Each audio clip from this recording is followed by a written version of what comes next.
জিলহজ মাসের প্রথম 10 দিনের একটা দিন 1000 দিনের সমান।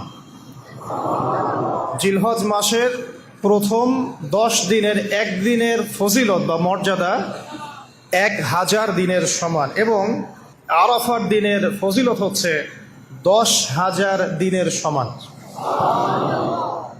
আর জুমার দিনের ফজিলত আমরা আগেই জানি, এই দিনটা সাপ্তাহিক ঈদ। এই দিনে জুমার দিনে দোয়া কবুল করার একটা মুহূর্ত আছে। এই মুহূর্তটা নিয়ে ওলামায়ে কেরামের মধ্যে দুটা মত পাওয়া যায়। একটা হলো ইমাম খুতবা শুরু করার পর থেকে নিয়ে নামাজ সালাম ফেরানোর আগ পর্যন্ত এই সময়টুকু দোয়া কবুলের সময়। কোনো ব্যক্তির আকীদায় যদি শিরক না থাকে, আমলে যদি বেদাত না থাকে, এবং রিজিকের মধ্যে যদি হারাম না থাকে, ইনশাআল্লাহ তাআলা আশা করা যায় সে যেই দোয়াই করবে ইনশাআল্লাহ আল্লাহ কবুল করবেন ইনশাআল্লাহ। আরেকটা মত হচ্ছে জুমার দিনের দোয়া কবুলের সেই কাঙ্ক্ষিত মুহূর্তটা হচ্ছে আসরের সালাত, অর্থাৎ বিকেল থেকে নিয়ে মাগরিব সূর্য অস্ত যাওয়ার আগ পর্যন্ত। আসরের পর থেকে মাগরিব পর্যন্ত এই সময়টুকু আমরা জিকির আজগার দোয়া এবং তাসবিহ তাহলিলে কাটানোর চেষ্টা করবো ইনশাআল্লাহ তাআলা। এই সময়টুকুর মধ্যে আমরা যে দোয়া করব ইনশাআল্লাহ আজ্জা ওয়া জাল্লা আল্লাহ পাক কবুল করবেন ইনশাআল্লাহ। আর আজকের দিনে এর সাথে যুক্ত হয়েছে সওম, অর্থাৎ রোজা। এমনিতেই যে ব্যক্তি আল্লাহর জন্য একটা রোজা রাখে, আল্লাহ পাক তার চেহারাকে জাহান্নাম থেকে যোজন যোজন দূর সরিয়ে দেন। আর আজকে আরাফা সওম, এই সম্পর্কে নবী সাল্লাল্লাহু আলাইহি ওয়াসাল্লাম বলেছেন যে আমি আশা করি যে এই সওম আগামী 1 বছর এবং বিগত 1 বছরের গুনাহের কাফফারা হয়ে যাবে ইনশাআল্লাহ। তো এত উৎসব আজকে একসাথে পড়েছে, আল্লাহ পাক আজকের দিনটা আমাদের কাজে লাগানোর তৌফিক দান করুন, ইবাদতে কাটানোর তৌফিক দান করুন, এবং নিজের যে চাওয়া আছে আল্লাহর কাছে এটাকে আল্লাহর কাছে অনুনয় বিনয়ের মাধ্যমে চেয়ে নেওয়ার তৌফিক দান করুন। আমিন। জুমার দিনে আমি 3টা কাজের কথা বলবো স্পেশালি। সেটা হলো বেশি বেশি দরুদ শরীফ পড়তে হবে। জুমার দিনে বেশি বেশি দরুদ পড়তে হবে, কারণ নবী করিম সাল্লাল্লাহু আলাইহি ওয়াসাল্লাম বলেছেন জুমার দিনে নবী সাল্লাল্লাহু আলাইহি ওয়াসাল্লামের উপরে যে দরুদ পড়া হয় এগুলো তার কাছে পেশ করা হয়, তার সামনে উপস্থাপন করা হয়। কেউ সালাম দিলে নবী করিম সাল্লাল্লাহু আলাইহি ওয়াসাল্লাম তার জবাব দিয়ে থাকেন। এখন এই জবাব কিভাবে দেন এটা সম্পূর্ণ আল্লাহ পাকের ব্যাপার। এটা নিয়ে আমাদের বৈজ্ঞানিক ব্যাখ্যার দরকার নাই। আমরা বিশ্বাস রাখবো নবী সাল্লাল্লাহু আলাইহি ওয়াসাল্লাম জবাব দিয়ে থাকেন সালামের। আমরা আত্মা কাকে বলে জানি না। আত্মার কি কোনো বৈজ্ঞানিক ব্যাখ্যা আছে? স্বপ্ন দেখি মাঝে মাঝে আমরা, স্বপ্ন সত্য হয়। অনেক সময় অনেকের স্বপ্ন সত্য হয়, কোরআন তার সাক্ষী। অনেক সময় অমুসলিমের স্বপ্ন সত্যি হতে পারে, কোরআন তার সাক্ষী। ইউসুফ আলাইহিস সালাম জেলখানায়, মনে আছে? 2 জন ব্যক্তি স্বপ্ন দেখলেন, একজন শরাব পান করাচ্ছেন মনিবকে, আরেকজনের মাথার মধ্যে রুটি, এখান থেকে পাখি রুটি খেয়ে চলে যাচ্ছে। এই 2 জন ব্যক্তি কিন্তু মুসলিম নন।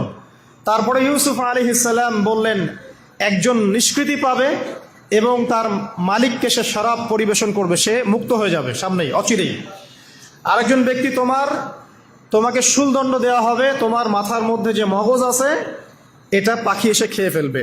কদি আলাম, এটা হয়ে গেছে, এটা আল্লাহর পক্ষ থেকে ফয়সালা। তাহলে এই স্বপ্ন মিথ্যা ছিল না সত্য? তো এই স্বপ্নের বৈজ্ঞানিক কি ব্যাখ্যা আছে?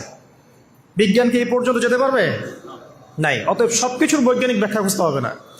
নবী সাল্লাল্লাহু আলাইহি ওয়াসাল্লাম বলেছেন, নবী সাল্লাল্লাহু আলাইহি ওয়াসাল্লামের প্রতি দরুদ পাঠ করা হলে এই দরুদগুলো সংগ্রহ করার জন্যে 1 শ্রেণীর ফেরেশতা আছেন, স্পেশাল ফেরেশতা, মালায়েকা। আর আমাদের সায়েন্স অবশ্য মালায়েকায় বিশ্বাস করে না, তারা জিন জাতিতেও বিশ্বাস করে না। যদিও বা অনেক তত্ত্ব উপাত্তর সাথে জিনের সম্পর্ক আছে। এটা আবার কেমন কথা? এটাও কোরআনেই আছে যে দুনিয়াতে যে ব্যক্তি শয়তান, মানুষ শয়তান, তার সাথে জিন শয়তানের যোগাযোগ থাকে। বিশ্বাস করেন না? দুনিয়াতে যে ব্যক্তি মানুষ শয়তান, তার সাথে জিন শয়তানের যোগাযোগ থাকে। একটা হাদিসে এমনও পড়েছিলাম আমরা স্টুডেন্ট লাইফে, আল্লাহ রাব্বুল আলামিন যখন কোন আদেশ নাজিল করেন তখন ফেরেশতারা সেটা নিয়ে ডিসকাস করতে থাকেন আসমানে, এবং জিন জাতি প্রথম আসমানের কিনারা পর্যন্ত পৌঁছে যায়। এবং সেখানে গিয়ে কানে শ্রবণ করার চেষ্টা করে কি নিয়ে আলোচনা করা হচ্ছে। যদি কোনো একটা সংবাদ তাদের কান পর্যন্ত চলে আসে, তাদেরকে বিতাড়িত করার জন্য আল্লাহ রাব্বুল আলামিন উল্কাপিণ্ড ছোড়েন। ওখানকার ফেরেশতারা আছেন, তারা অগ্নিশিখা নির্বাপন করেন। সূরা সফফাতের প্রথম দিকে পড়ে দেখবেন।